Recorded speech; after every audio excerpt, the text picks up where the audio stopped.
Hello, welcome to the Wellness Connection. I'm your host, Fiona Kane.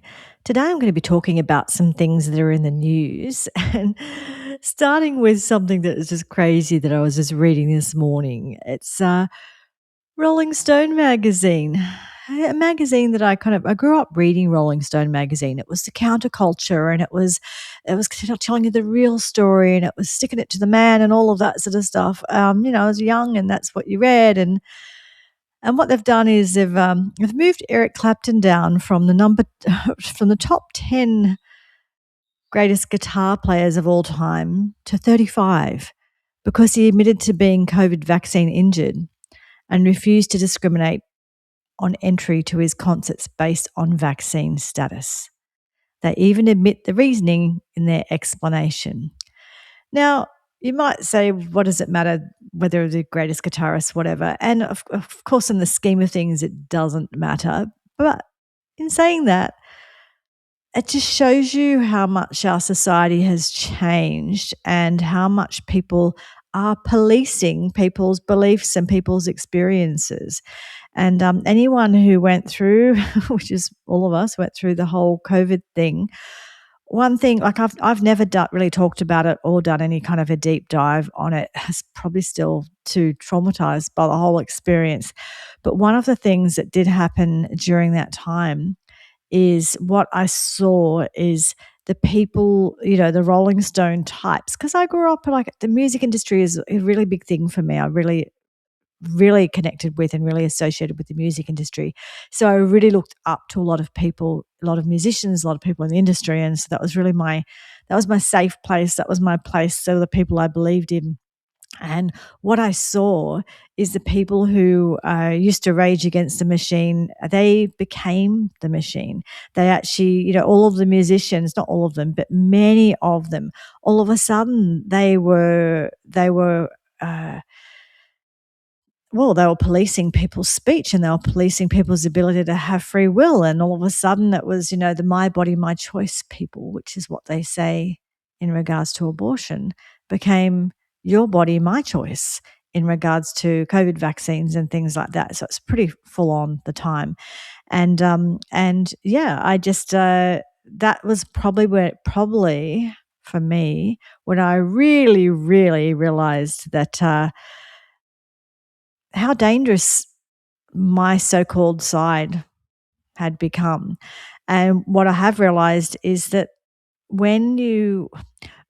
like I said, I grew up in the time where it was, I was a child of, Gen uh, baby boomer parents, and my husband actually is a baby boomer. He'd still be classed as at the end of the baby boomers, and I'm a Gen Xer. So I grew up in a time where it was all about fighting for rights and raging against the machine and all of that stuff. And then what happened is essentially when all of these people, when the left, when they got in power, when they went through all the institutions, which they've gone through all of the institutions. They own all of the universities and schools, and they own all of those institutions. And hate your HR person, I own all of those places. Once they got power, instead of raging against the machine, they were all about, this is the party line. This is what we go with. All dissenters get closed down, shut down, and stopped. And anyone who disagrees with us, we'll call them some sort of denier. So whether it's a vaccine denier, a climate denier, all the deniers, whatever, or we'll call them racist or somethingist or whatever. So it's interesting that once they get power, once they get what they want, they close everything down and become dictators, basically. And it's quite funny because that's what they're calling Orange Man, but it's kind of what the left have been doing for years now. They've become dictators and they're all about misinformation and disinformation as ways of controlling speech and letting in. And this does matter for health because it's been very much used as a weapon in health. And the COVID thing was just one of those things. Now, just by the way, too, just as a little note, I'm not going to go down a complete COVID rabbit hole today. I'm going to move on to something else shortly. I'm not one of those people that doesn't believe it existed. It did exist, and I got very ill with it. I just didn't like the way it was managed, and I didn't like the way that people were treated, and the way that neighbours turned upon neighbours and friends turned upon friends, and the music industry, the people who I loved so much, just turned into enforcers. They just turned into the military enforcers for the regime kind of thing. That was just really, really shocking to me. So it's not about whether or not the COVID existed. Of course, it did, but it was just more about the way people responded to it and managed it. But anyway, I just thought that was interesting. That sort of, Rolling Stone. Of course, in my opinion, they've been irrelevant for years. But yeah, whether or not you're a good guitarist depends on what your political beliefs are. And and it's not even politics for Eric Clapton. He really did get truly neurologically damaged by the vaccine, and so all he's done is just talk about that. And you're not allowed to, because it's not the party line. Anyway, I'm moving on from that, but I just thought that was just another example of all of these things from my childhood, from all my young youth of being, what I would sort of consider to a certain degree an activist, and now all of this is, it's all looks different in a different light now, I must say.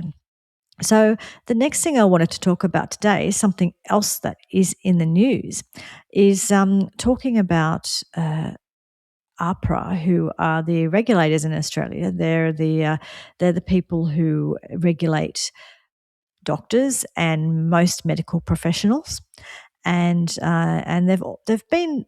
I think they've been problematic for a very, very long time. I talked about this not on this show because this show didn't exist at the time, but I talked about this widely in the community when many years ago, when there was a Dr. Gary Fettke. He is a orthopedic surgeon, and he was recommending to his patients to eat less sugar so that he didn't have to cut off their feet. And so he was doing himself out of work, because he could have just said, eat more sugar, because then he was going to make more money as an orthopedic surgeon. But he actually told them the opposite. And a couple of dietitians who are registered under AHPRA, nutritionists like myself are not, but dietitians are. Or where are they? Yeah, am I making that up? I think they are. Anyway, I can't remember now. I could be wrong about that. It's Anyway, a couple of dietitians reported him and said that he was, out of his, he should stay in his lane. He's talking about nutrition. He shouldn't be allowed to talk about nutrition. And, at the time, the Dietitians Association was very much sponsored by lots of breakfast cereal companies and sugar-related companies. And they tried to take his medical license off him. Ultimately, it ended up being a court case for a couple of years. He got banned from talking to patients about their diet at all, and in the end, he came up. It was fine, and he won his case, and it was all fine in the end. But of all of the people that you could go after, of all of the dodgy people in a system that you could go after, you go after the doctor just doing himself out of work and saying, stop eating sugar, and then I won't have to cut off your feet, to his diabetic patients, right? So that's who they go after. So it tells you that, I kind of known for a long time that I didn't trust this organisation because of the way they treated Dr. Gary Fettke. Well, in more recent times, it's affected people like Dr. Gillian Spencer. Dr. Gillian Spencer is a child psychologist, and also Dr. What's his name? Dr. Andrew Amos. So these are people. He also is, I think, a psychologist as well, a psychiatrist. And these two doctors, what they have done is they have just signalled the warning sign for the fact that gender affirming care in children is dangerous, and we need to put the brakes on things and reassess things, right? And now we do know, with the CAS review and that Finnish study I talked about a few weeks ago, we know that it's for really, really good reason. But essentially, both of these people, AHPRA, have been trying to destroy their careers and trying to remove them. And it's important to understand this, because I think that when I talk to people about this gender affirming care, particularly in relation to young people and children, people always come back to the same thing. They always say, but no, the doctors wouldn't do it if it wasn't the right thing. And they say that, they believe that the things are in place, the protections are in place to make sure that, it's really, really important that the people who need it get the care, that sort of thing. And that if they're saying that they're saving lives, they must be saving lives. And the truth is that no, they're being shut down. The people who do really care about this are being shut down and can't say anything. And I've always had an issue with this in any scientific field, in scientific inquiry. If you have to shut down people with a different opinion, that's not science. So to be safe, especially in the medical field, it's actually really important to listen to the dissenters, to listen to the people with a different opinion. Now, they might turn out to be wrong, and that's fine. They're not always right. I'm not saying every time people stand up and say, don't do this or this is wrong, that they are correct. However, they should be listened to, or at least heard, and it should be assessed. Because why do people stand up to a system, especially people who, they have a lot to lose. So if people are prepared to stand up, that tells me that they're alarm bells, that they really have something important to say, and you should pay attention to them and at least hear it out every time, and then assess whether or not what they're saying is accurate. But this is I was listening to a podcast yesterday, and there was, so that there's this what is the document called now? It's the standards of care for it's the standards of care, healthcare for gender affirming care. And I can't think of what it's called right at this moment. But anyway, there's the standards of care that was written. And originally it was written, this guy who I was listening to on the podcast, he was saying that he was one of the original people who wrote this standards of care. And it was about 21-page document, 21, 22 pages. And essentially there was no, this is sort of something like 20 years ago, there was no reference to studies or any of that sort of stuff. It was literally just written by a group of people who worked with these individuals, worked with people who felt that they were born in the wrong body. And these people wrote these standards of care based on their experience with these people. And what they said in their standards of care is there should be at least two specialists, two doctors who assess these people separately and both agree that they should be able to do hormones and all of the other things, because they wanted to really, really make sure that they were being safe with this. And this was years before the whole blow up of all of this in the last 10 years, where we've had, 80% of the increased uptake was young women and young women who thought that they were in the wrong bodies and all that kind of stuff. I've talked about this a lot on this podcast, so you can listen to previous episodes to get more detail on that. Anyway, so this standards were created just to help these people, and there was a lot of safety in it. Like, it was kind of slow down, be safe, be sure, that kind of thing. And over the last 20 years, what's happened is activists have got in and they've changed the standards to, they think that any caution, any precautions, any safety, they call it gatekeeping. And they think it's wrong and it's evil, and you're just gatekeeping for these poor people. They want to be happy and they want to get on with their lives. And if we gatekeep and do have any safety measures, then they can't have this great utopia that they're going to experience when they, inverted commas, change sex. So what's happened is now it's completely activist driven, and they've taken out the safeguards pretty much. And that's what's happened. And now these are the standards of care that I know that AHPRA wrote these standards of care, and these standards of care are used all over the world, and medical professionals refer to these standards of care. None of it is evidence-based. The standards of care are not written, or standards of care in every other aspect of medicine, they usually, if not always, evidence-based, right? So the standards of care for treating XY condition is this. And the reason it's this is because we know that we've done so many studies and there's been so many patients, and, so many 100,000 people have experienced this thing. And now we've learned that the best mode of action is we don't do the operation this way, we do the operation that way, whatever. That's standards of care. But in regards to the standards of care for what they call gender affirming care, it's completely activist written and completely emotionally driven, and there's nothing to do with evidence at all. And they've taken away the safeguardings. And so if you see the standards of care that people refer to have no safeguardings or very limited safeguardings in them, you can see the issue. You also see the issue where the doctors and psychiatrists involved are shut down and aren't allowed to say anything.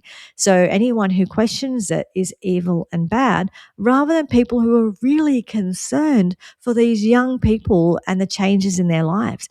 And that's the thing, these people who are standing up to this and standing out, they're not doing it because they're transphobic or they're anti this or anti that.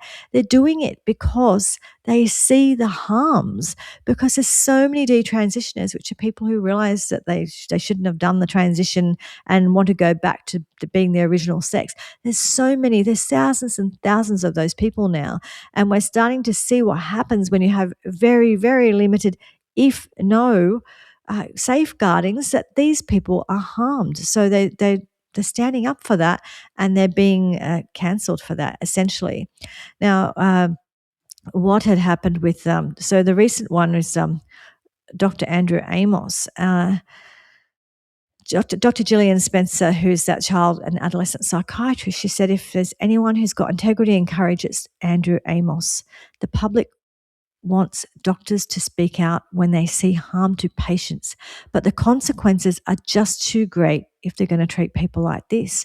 And essentially what's happened is this psychiatrist has been suspended because he's opposing these gender treatments for the youth, and he's opposing them for a really, really good reason.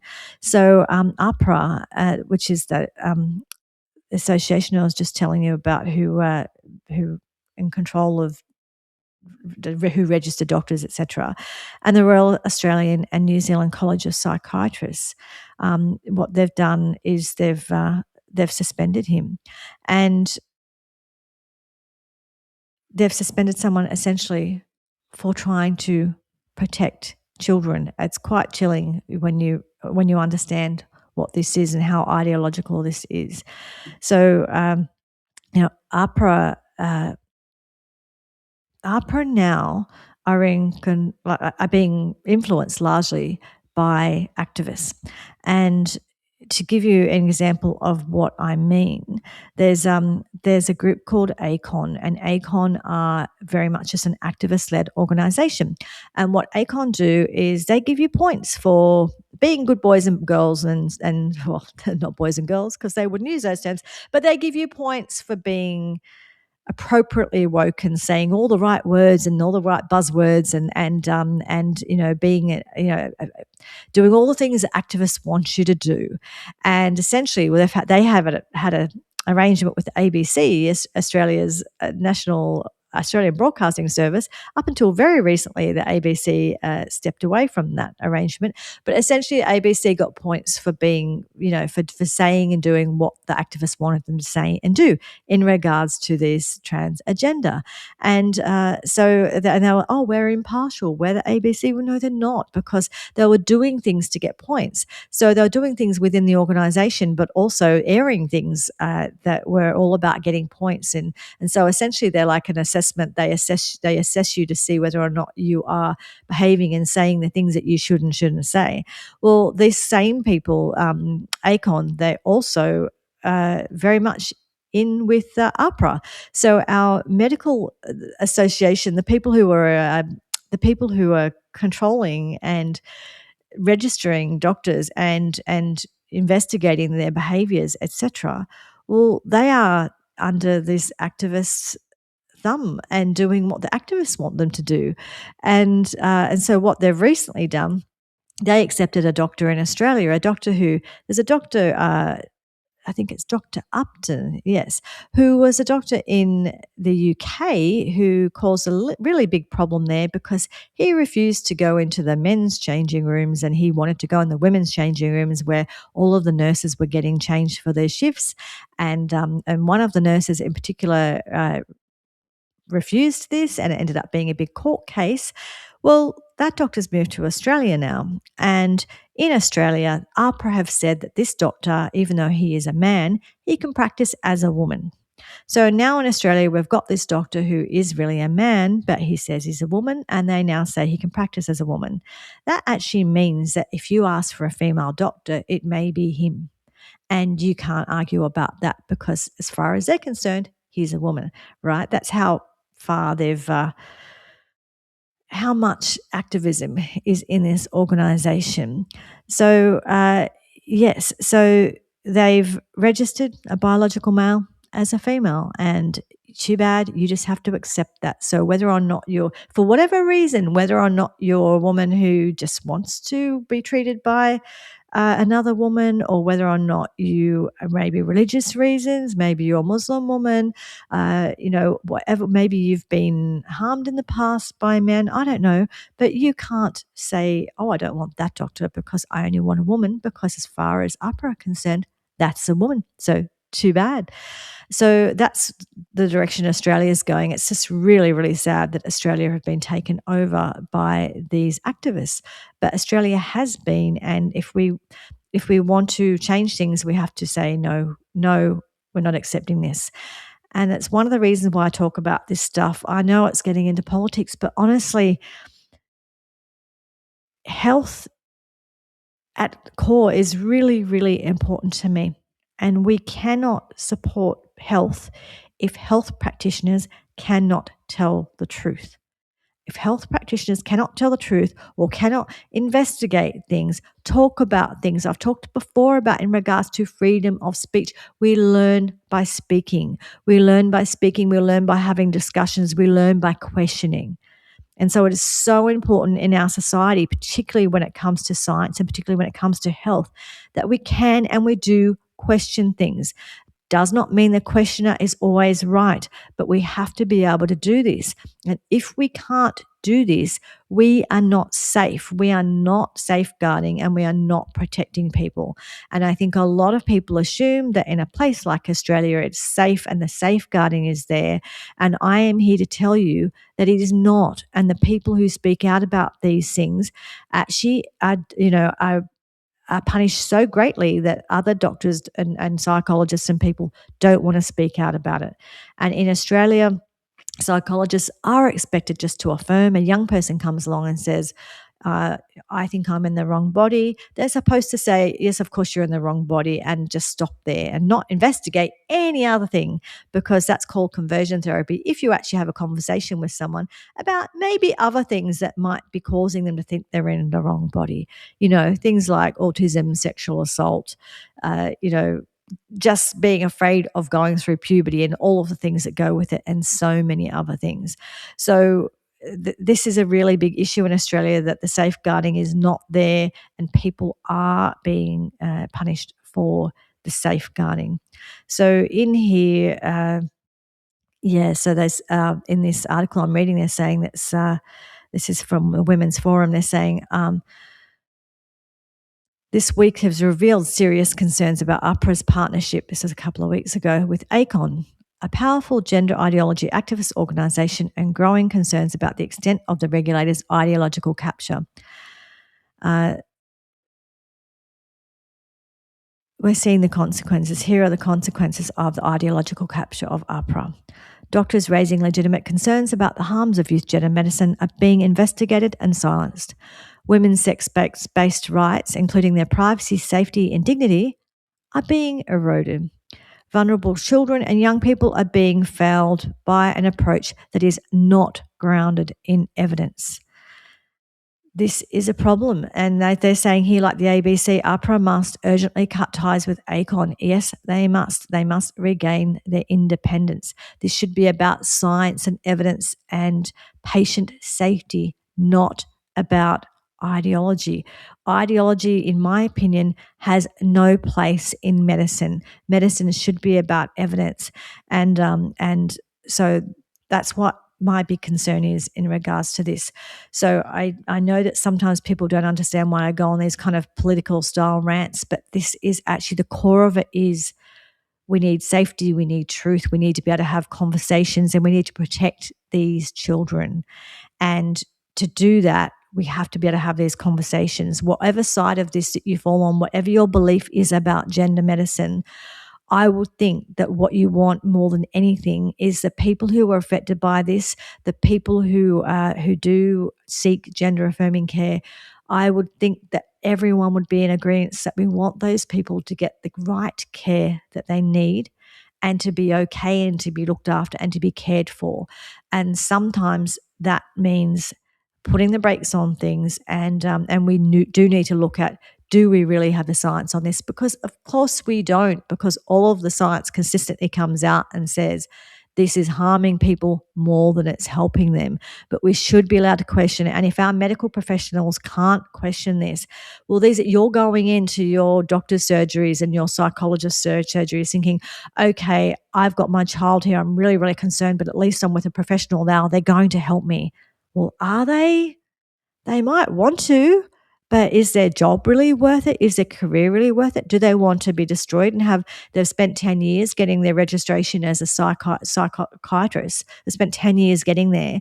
Do they want to just let all that go to do the right thing? Well, I'd hope so, but a lot of people won't do this. A lot of people won't stand up, and you think that you're getting the care that you need, and you're probably not.